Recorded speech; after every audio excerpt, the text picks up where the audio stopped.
Salam, hər birinizi yenidən YouTube kanalında gördüyüm üçün çox xoşbəxtəm. Ümid edirəm ki, yaxşısınız və bütün işləriniz qaydasındadır. Bugünkü mövzumu, belə deyək də, anidən mövzu ağlıma gəldi və dedim ki, mütləq bu mövzu haqqında YouTube çəkməliyəm. Çünki mənə görə insanlar iki sualın cavabını daimi olaraq axtarırlar. İlk öncə sevdikləri insan da o insanı sevirmi? Yəni bu sevgi qarşılıqlıdırmı? İkinci sual isə necə uğurlu olmaq olar? Biz ikinci mövzudan danışacağıq. Necə uğurlu olmaq olar və ümumilikdə uğur nədir? Gələk mövzuya. Mənə görə uğurlu olmaq üçün ilk öncə insan öz potensialını kəşf etməlidir. Bizim içimizdə müxtəlif sferalarda uğur qazana biləcəyimiz potensiallarımız var. Amma bunu düzgünmü dəyərləndiririk? Əsas sual budur. Əsas sual budur ki, biz yetişdirilərkən əgər bir pedaqoq, bir valideyn o potensialı görüb onun üzə çıxmağına kömək edirsə, nə xoş bizim halımıza. Yox, əgər kömək eləmirsə, amma hər zaman, yəni biz yaşadığımız müddətcə o potensial içimizdə olur. Və bunu kəşf etmək üçün bizə ya zaman lazım olur, bəzən çox uzun bir zaman, ya şərait lazım olur və s. və s. Deyək ki, içimizdəki potensialı kəşf elədik və bunun üçün yetəri qədər əzmi göstərdik. Bəs uğur nədir? Uğur hər kəs üçün fərdi bir anlayışdır. Mənim üçün uğur olan bir yer, sərhəd digər üçün sadəcə bir başlanğıc ola bilər. Ya da bilirsiniz, burada önəmli olan sərhədlərdir. Bizim özümüzdən gözləntilərimiz nələrdir? Hansı ki, bu mövzunun kökü də dərinə gedir. Çünki bəzən bizim gözləntilərimiz heç də bizə aid olmur. Yəni biz böyüdüyümüz zaman yüklənən sxemlərimizdən asılı olur. Gözlənti ailəmizin, cəmiyyətin, insanların bizə gözlədikləri, yüklədikləri, belə deyək də, sxemlər, gözləntilər ola bilər. Amma burada əsl analiz olunmalı olan sual budur. Biz özümüzdən həqiqətən nə gözləyirik? Bizim üçün uğurun səviyyəsi necə təyin olunur? Harda dayanır? Harda başlayır? Məncə bu suallara cavab tapdıqdan sonra ki, bu sualların cavabının hər biri də spesifikdir, insana görə dəyişir. Tapdıqdan sonra həqiqətən uğurun nə olduğunu, necə formalaşdığını tapa bilərik, kəşf edə bilərik. Dediyim kimi, çünki mənim uğur qəbul etdiyim bir addım, davranış başqası üçün sadəcə bir başlanğıc ola bilər. Ya da başqası üçün artıq son sərhəd ola bilər, hansı ki, o insan orada dayanmağı düşünür. Bəziləri üçün stabil bir həyatının olmağı uğurdur, bəziləri üçün dəyişkən bir həyatının olmağı və daimi olaraq oyun mərhələləri kimi həyat mərhələlərini keçməyi uğurdur. Bəziləri üçün dayanmadan əzmkarlıq göstərmək və kənardan qəbul edilmək uğurdur. Dediyim kimi, bunun əslində analiz etsəniz, görərsiniz ki, kökü bizim davranış, böyüdülmə formamıza gedir, çıxır. Əslində, hal-hazırda danışdığımız mövzu elədir ki, daima cəmiyyətin üstünə yüklüyürük. Cəmiyyət insanlardan nə isə gözləyir və s. Amma qeyd eləyərdim ki, bizim ailəmizin formalaşmağında da cəmiyyətin rolu var. Təsir edirmi? Edir.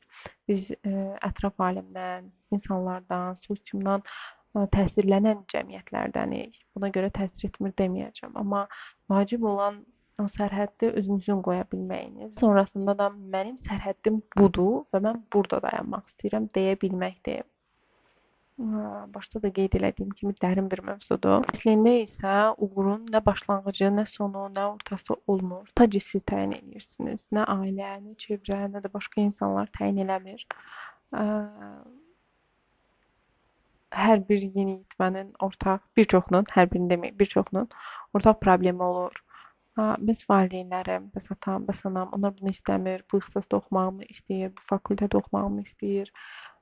Onları da anlaya bilirəm, ailələri və həmçinin övladları da anlaya bilirəm. Amma dediyim kimi, sərhəddin çəkilməsi çox vacibdir.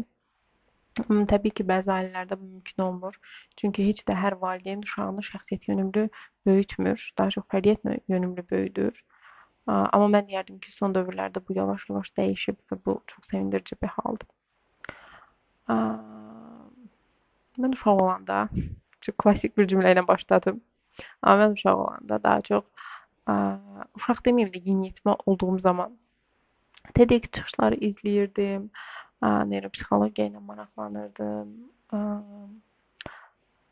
Və hər şeydən öncə uğurun kütlə qarşısında danışmaq olduğunu düşünürdüm. Ya da bir lider, aparıcı olduğumu xarakter tipimdən asılı olaraq təbii ki, içimdə belə bir istək var idi və belə düşünürdüm.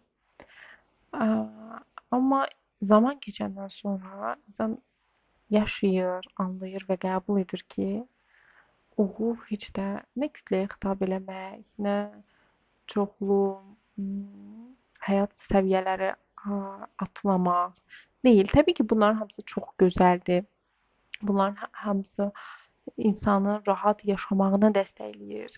Bunlardan danışmıram mən. Hər zaman özü ilə içəridə olan müharibəsindən danışıram. Mən mübarizəsindən danışıram. Müharibə deyil də mübarizəsindən danışıram. Orada gedən tənqidlərdən danışıram. İnsanın özünə qoyduğu tələbləri, özünü incitdiyi qədər heç nə incitmir, heç kimə o qədər tələb qoymur. Çünki ən yaxşı özümüzü incidə bilirik, ən çox özümüzə gücümüz çatır, əlçiliyi ilə desək.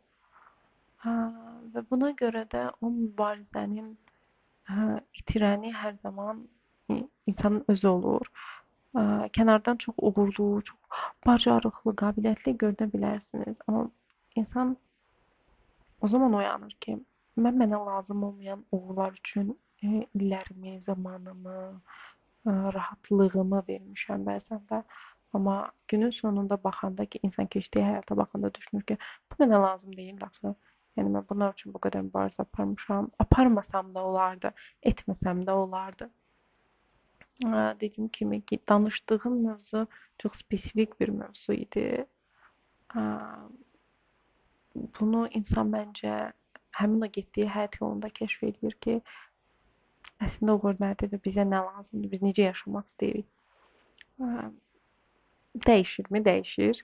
Düşüncələr də dəyişir, insanına görə də dəyişir. Ümid edirəm fikirlərimi sizə çatdıra bildim, izah edə bildim. Mənim üçün danışılmağa ehtiyacı olan bir mövzuydu. Təşəkkür edirəm dinlədiyiniz üçün və diqqətiniz üçün. Növbəti YouTube videolarında görüşək.